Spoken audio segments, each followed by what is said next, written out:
محترم خواتین و حضرات، السلام علیکم ورحمۃ اللہ۔ درس کتاب المنہاج السوی کے ہم خوارج اور مرتدین اور متنقصین کا بیان پڑھ رہے تھے، اور حدیث نمبر 105 تھی، تو ہم بلا تاخیر شروع کرتے ہیں۔ حدیث نمبر 105 کتاب کے اعتبار سے پیج نمبر 180 ہے، اور پی ڈی ایف کے اعتبار سے 228 پی ڈی ایف کے اعتبار سے۔ تو حدیث نمبر 105 عن انس بن مالک رضی اللہ عنہ ان رسول اللہ صلی اللہ علیہ وآلہ وسلم دخل عام الفتح وعلى رأسه المغفر فلما نزعه جاء رجل فقال ان ابن خطل متعلق بأستار الكعبة فقال اقتلوه متفق علیہ۔ حضرت انس بن مالک رضی اللہ تعالیٰ عنہ روایت فرماتے ہیں کہ رسول اللہ صلی اللہ علیہ وآلہ وسلم عام الفتح، یعنی فتح کے سال، جس سال مکہ مکرمہ فتح ہوا، اس سال جب مکہ میں داخل ہوئے، دخل عام الفتح، فتح کے موقع پر اس سال داخل ہوئے حضور صلی اللہ علیہ وآلہ وسلم، اور ان کے سر پر مغفر تھا۔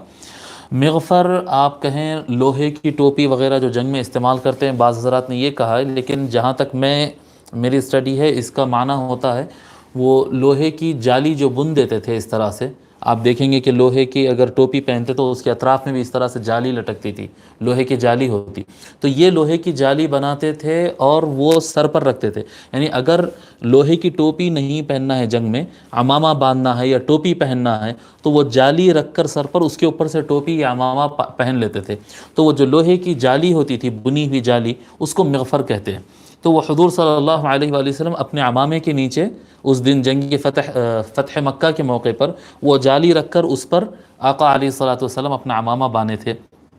وعلی رأسہ المغفر فلما نزعہ، حضور صلی اللہ علیہ وآلہ وسلم کے سر مبارک پر وہ جالی تھی، جب حضور صلی اللہ علیہ وآلہ وسلم اس کو اتارے، جاء رجل، ایک شخص آیا، فقال، اور عرض کرنے لگا، ان ابن خطل متعلق باستار الکعبہ، کہ بے شک ابن خطل جو ہے وہ کعبہ کے چادروں سے، کعبہ کے غلاف سے لٹک گیا،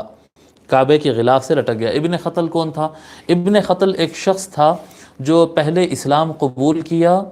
اور بعد میں پھر پلٹ کر کافر ہو گیا۔ یہ بالکل پکا والا کافر تھا، یعنی اسلام قبول کیا اور اسلام کو قریب سے دیکھا اور اس کے صحت کو جانا، اس کے باوجود وہ پلٹ کر پھر دوبارہ کافر ہوا، اور نہ صرف کافر ہوا بلکہ یہ حضور صلی اللہ علیہ وآلہ وسلم کی شان میں گستاخی کرنے والا آدمی تھا، کثرت سے حضور کے خلاف بولتا تھا، بلکہ اس کے پاس 2-3 باندیاں بھی تھے، اور وہ باندیوں کو باضابطہ اس کام کے لیے مقرر کر کے رکھا تھا وہ، کہ چلتے پھرتے اٹھتے بیٹھتے حضور صلی اللہ علیہ وآلہ وسلم کے خلاف بد زبانی کرنا، گندے الفاظ استعمال کرنا۔ تو یعنی حضور صلی اللہ علیہ وآلہ وسلم کی گستاخی کرنا اس کے زندگی کے مقاصد میں سے ایک مقصد تھا۔ بڑا گستاخ تھا، یہ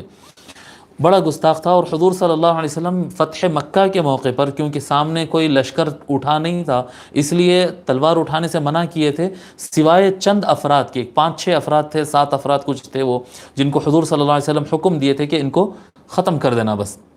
اس میں سے کچھ نوجوان تھے پرجوش، وہ تلوار اٹھائے تھے، وہ مارے گئے تھے۔ اس کے علاوہ یہ چند افراد تھے جن کو مارنے کا حکم دیے، ان میں ابن خطل بھی تھا، کیونکہ یہ بڑا گستاخ تھا اور یقینی تھا کہ یہ بعد میں بھی فساد کرتا۔ تو جب اس کو حکم فرمائے اس کو قتل کرنے کی، تو اپنی جان بچانے کے لیے یہ بھاگ کے جا کے، کیونکہ مسجد نبوی کے اندر اگر کوئی آ جائے، مسجد حرام کے اندر اگر کوئی آ جائے تو اس کی جان بچ جاتی، محفوظ رہ جاتی۔ تو یہ تو اندر نہیں بلکہ کعبے کے پاس چلا گیا، بلکہ کعبے کے غلاف سے لٹک گیا جا کے، کیوں یہ تصور کر رہا تھا کہ یہاں پر اگر پہنچ جاؤں تو پھر کوئی مجھے مارے گا نہیں۔ ان ابن خطل متعلق باستار الکعبہ، وہ شخص آ کے عرض کیا، یا رسول اللہ، ابن خطل جو ہے کعبے کے چادروں سے، کعبے کے پردے سے لٹک گیا، کعبے کے غلاف سے لٹک گیا۔ فقال اقتلوه، حضور صلی اللہ علیہ وسلم فرمایا اس کو مار دو۔ تو وہیں پر اس کو پھر مارا گیا، اس مقام پر۔ اس میں 2-3 باتیں ہوتی۔ بات نمبر 1 کہ جو گستاخ رسول صلی اللہ علیہ وآلہ وسلم ہے، چاہے وہ کوئی بھی عقیدے اور کوئی بھی مذہب کا رکھنے والا ہو، گستاخی اسلام کے قانون کے مطابق، جیسے کہ شیخ الاسلام نے بھی اس کے اوپر کافی تحقیق اور کافی یعنی کتابیں وغیرہ بھی لکھ چکے ہیں، تحقیق کافی بیان کر چکے ہیں کہ گستاخ رسول صلی اللہ علیہ وآلہ وسلم کی سزائے موت ہوتی ہے، نمبر ایک۔ دوسری بات یہ ہے کہ اگر کسی شخص کو سزائے موت لکھ دی جائے تو پھر وہ یعنی اگر کسی پر حکم شرعی یعنی اللہ کے حکم کے مطابق کسی پر سزائے موت ہو جائے تو پھر وہ کسی بھی مقام پر پہنچ جائے تو اس کو کوئی نہیں بچا سکتا۔ اگر کوئی شخص کے لیے سزائے موت نہیں ہے تو پھر وہ کیا کہتے ہیں فوج کے سامنے آ جائے تب بھی اس کو سزا نہیں دی جائے گی، اس کو نہیں مارا جائے گا۔ جبکہ یعنی جب جنگوں پر مسلمانوں کی فوجوں کو جب جنگ پر بھیجا جاتا تھا حضور صلی اللہ علیہ وسلم کے زمانے میں یا خلفائے راشدین کے زمانے میں، تو باضابطہ آرڈر دیا جاتا کہ دشمن ملک کے پجاریوں کو قتل نہیں کرنا، عورتوں کو قتل نہیں کرنا،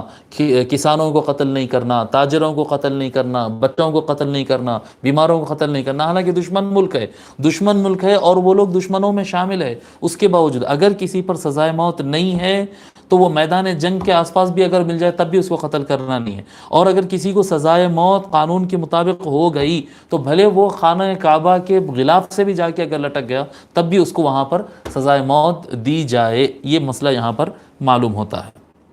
یہ حدیث متفق علیہ، امام بخاری اور مسلم نے اس کو روایت کیا۔